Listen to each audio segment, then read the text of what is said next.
My conversation today is with Sarah Sullivan. Sarah is among the leaders in the sustainable and regenerative agriculture food space within the Pacific Northwest, and she's the creator of Gorge Grown. And Gorge Grown is a network of individuals and food organizations working to create a more sustainable local food system. They work with roughly 5 counties across the Columbia River Gorge region in Oregon and Washington. So the conversation's great. We go into Sarah's unique experience. She's done and seen so much within the space, not only just within Pacific Northwest, but then certainly in other regions as well. And a topic that I was really fascinated by was while the Pacific Northwest region where Gorge Grown is at is rich in abundant production quality, there are some challenges with regards to serious food insecurity issues. And so we spent some time talking about how Gorge Grown is mitigating those issues and ways to be optimistic for the future. So please enjoy the following conversation with Sarah Sullivan from Gorge Grown. Enjoy. Hey everyone. Thanks for coming back for another episode here on the Regenerative Ag Club podcast. And this is one I'm excited to share with you all. And that's because we are talking with Sarah Sullivan. And Sarah is the force behind a fascinating food company that I learned about here recently, and that is Gorge Grown. So Sarah, thanks for being here. Thanks for having me. Great. Well, I'm just going to give you the floor just to open things up because I, for one, am just curious to hear about your own personal journey into the world of regenerative agriculture and sustainable food production. So I'll let you take the floor. Sure. Well, I think it started in my childhood. My father's family started an apple orchard in upstate New York several generations ago. So I grew up around apple trees in a sort of agrarian, beautiful part of the Northeast.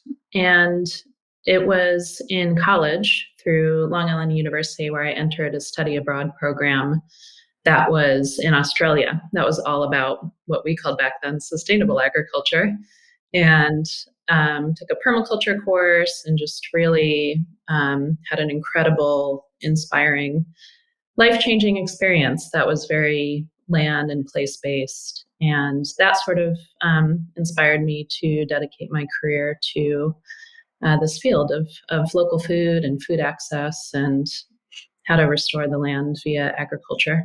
Over the course of that time of your experience, what have been the, if any major trends that have really shifted the industry in the right direction?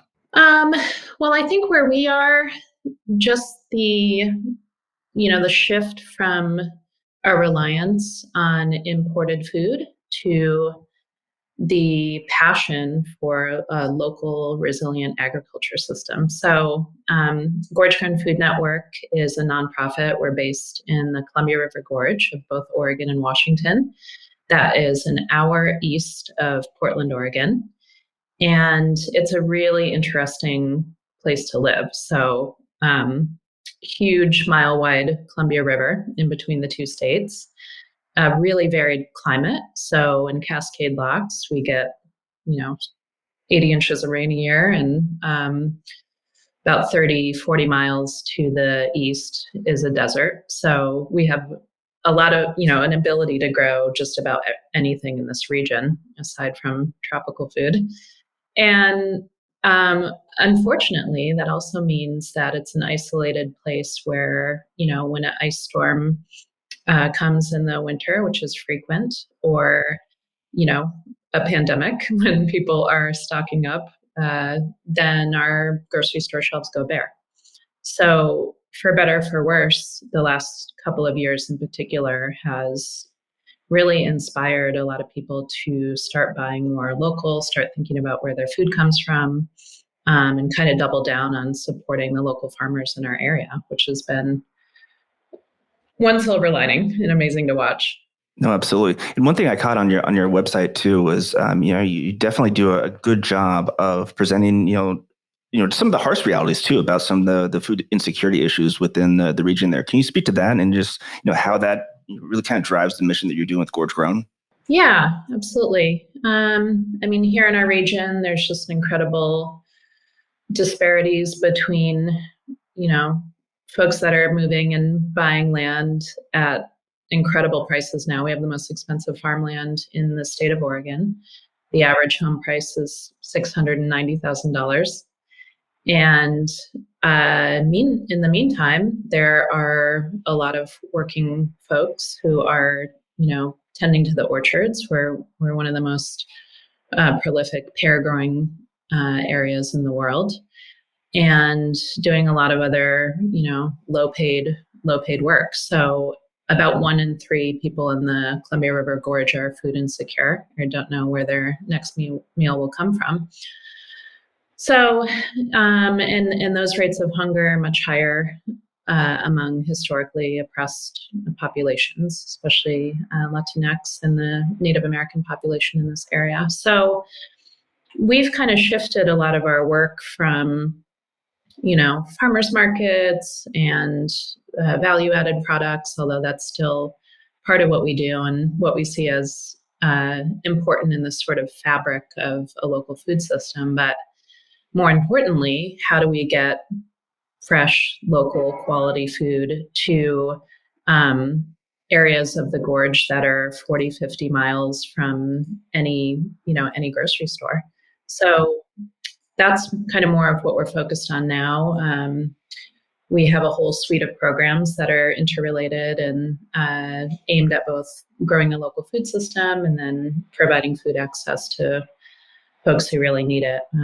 Just one example is a VeggieRx program. You might have heard that. There's many VeggieRx programs. Yeah, talk more about that, because I think it's great to hear. Yeah, there's many around the nation. And ours was inspired not to address diet-related disease, which many, as you can tell by the name, veggie prescription, many of them are based on that, which is important too. But we believe that hunger is a health issue. And so this program started about 5 years ago in partnership with local hospitals, our Columbia Gorge Health Council, many different partners that decided, let's try to get fresh local veggies into the homes and bellies of people that are food insecure. So we've had different pilots over the years and served everyone from pregnant women to, just in the last year, people that are in quarantine with or recovering from COVID-19. So that's been a really incredible kind of deepening of our work and how do we partner with healthcare. Got it. Actually, I'm going to see if I can pull this up on the screen for folks that are watching on video here. Let's see if it'll come up, because I'm on the website here. It's VeggieRx program, and it's directly off of the gorgegrown.com website here. Let's see. Don't think it's going to come up for me, but we'll link it up in the show notes, Sarah, so that way folks can definitely go into that. So I think this is a good segue into how did Gorge Grown really kind of come together, and what was that that first critical launch period of getting the word out and gaining access to your first initial members? Yeah, Gorge Grown started in 2006, and the first project was to get the flagship farmers market going in Hood River, which is a small town here. And since then, we expanded our efforts to support 10 farmers markets around the gorge through what we call the Rural Farmers Market Network. We started a mobile farmers market, so that's what you can imagine, a market that runs out of a Sprinter van. Let me stop you there. I'm curious to hear, what was the geographic footprint that you could realistically cover?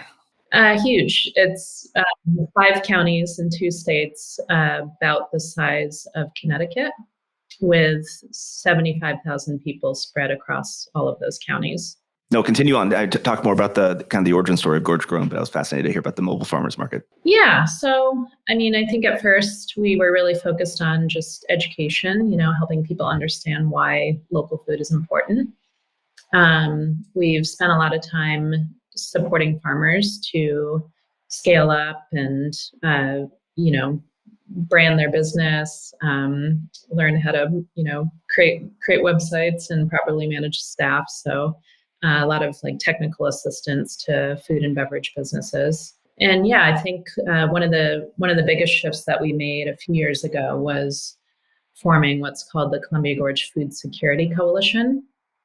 And it's really a movement. It's 50 plus organizations and many more individuals that are working together to advance our common goals of building a resilient, inclusive food system.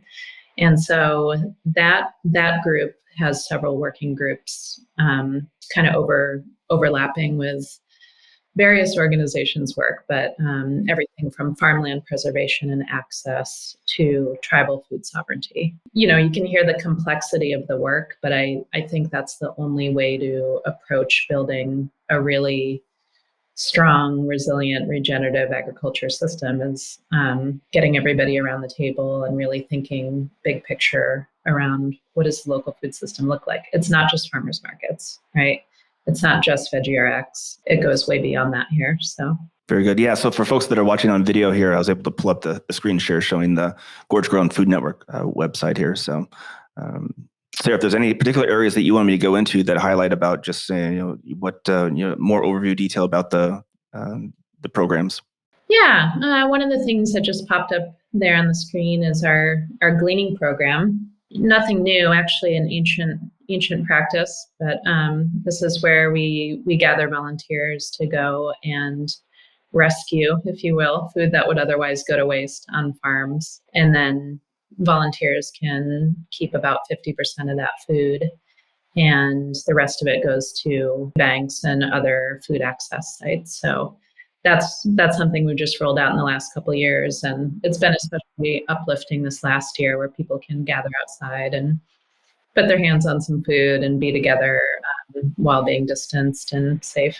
Any volunteers who want to contribute? I would imagine the interest from people has to be incredible. Oh yeah. We fill up every time. We have to turn away volunteers, unfortunately.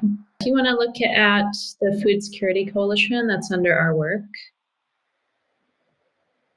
and you click on that. Something others might find interesting in food systems work is part of what we did when we first formed this coalition. If you go down to, there's some maps down here, mapping who's working in food systems and what the resources really are. So what groceries in these rural regions are actually carrying some local produce? Where might excess cold storage be? There's a lot of that in a place with a really vibrant orchard industry. And so that's been really interesting to just look at, again, sort of a bird's eye view of the whole region of how do we improve distribution, aggregation, and where are the community assets, especially when those natural disasters arise. What are the near-term, attempts or tactics that may help this food distribution issue? Because I don't think it's an easy nut to crack. Yeah, it's not an easy nut to crack. And I think what we're realizing is that we need to work just beyond our region. And,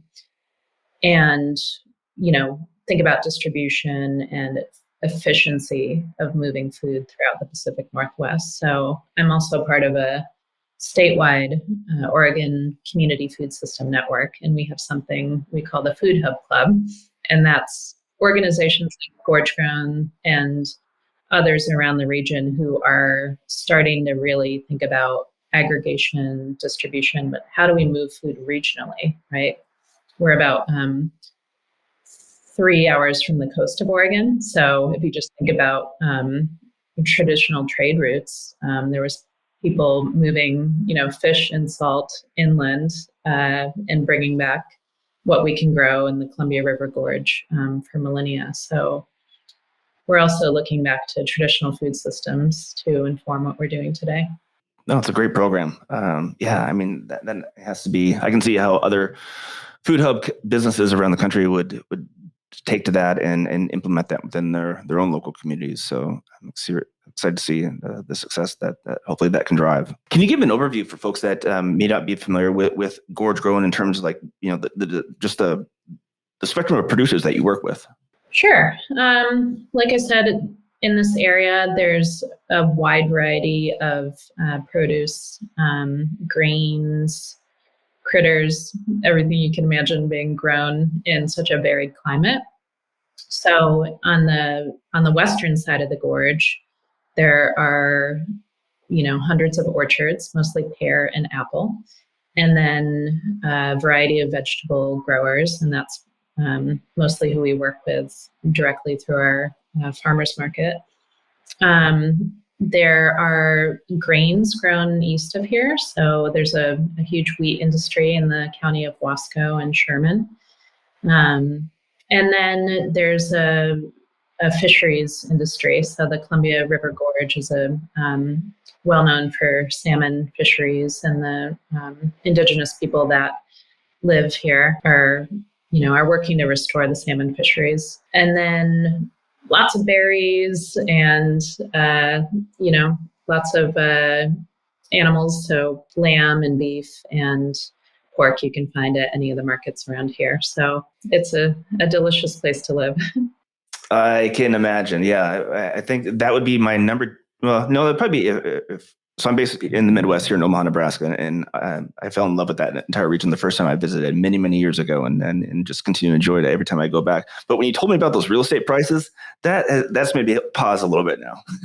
Yeah, it's really impacting a lot of Oregon. I think just as folks move out of cities, and it makes it really complicated, not for all industries, but especially in the food industry. Even as a small business or nonprofit, it's really difficult for our staff to find housing. So that is part of the problem, and actually one of the main causes of food insecurity is just astronomical rent. Yeah, no, I totally understand that. So you've seen so many food businesses now in the work that you do, and so certainly it's easy to get romanced by the production side of things, but at the same time, there still is that skill set need of running a successful business. So what are the traits or characteristics that you see with some of the more successful production companies that you all work with?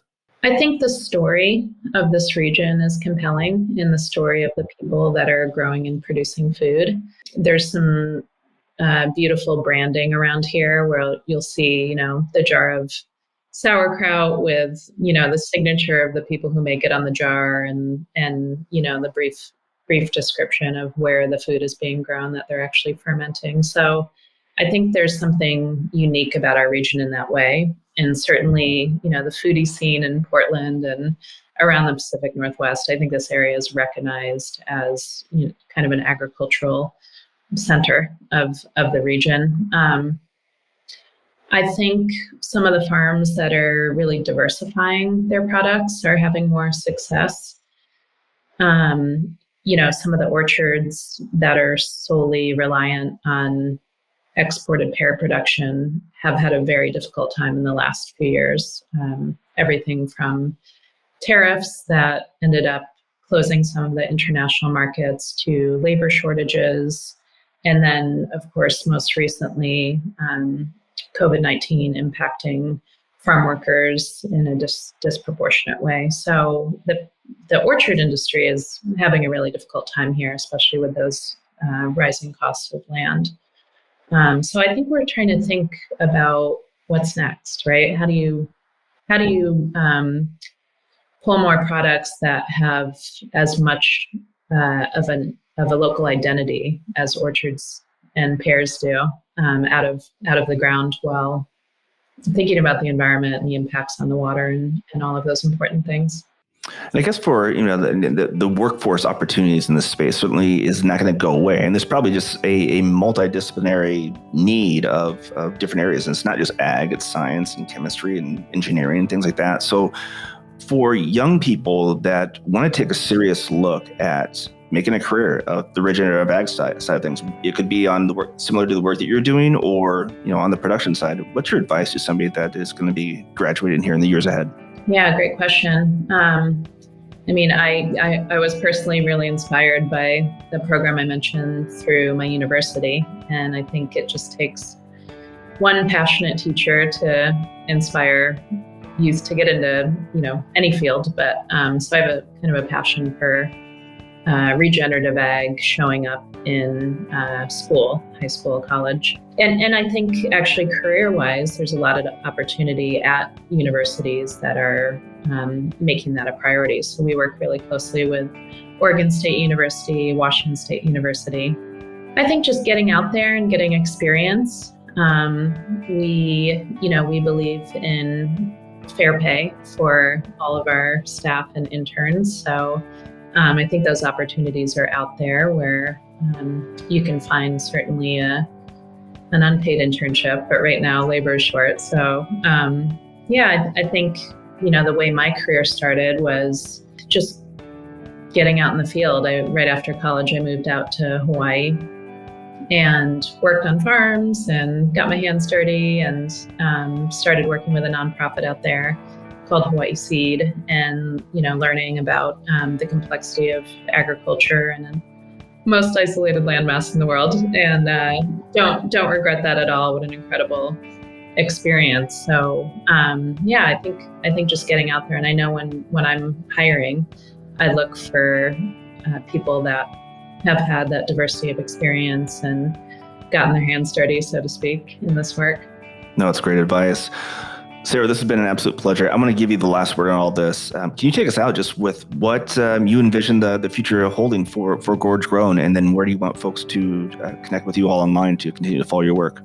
Yeah, I think the future of the local food system in the Gorge is one that is self-sufficient and that's empowering to people, and that our food is produced with integrity, and that the culture of food is considered with reverence for the indigenous cultures that have been in the Gorge for millennia, and the diversity of our community. And the way that people can find out more about us is gorgegrown.com. You can sign up for our newsletter on the homepage, and then Gorge Grown on Instagram is also where we frequently update. Very good. All right. Sarah Sullivan, everyone, Gorge Grown. We're going to link up all those sites that Sarah mentioned in the show notes. And thanks for listening. Thank you, Don.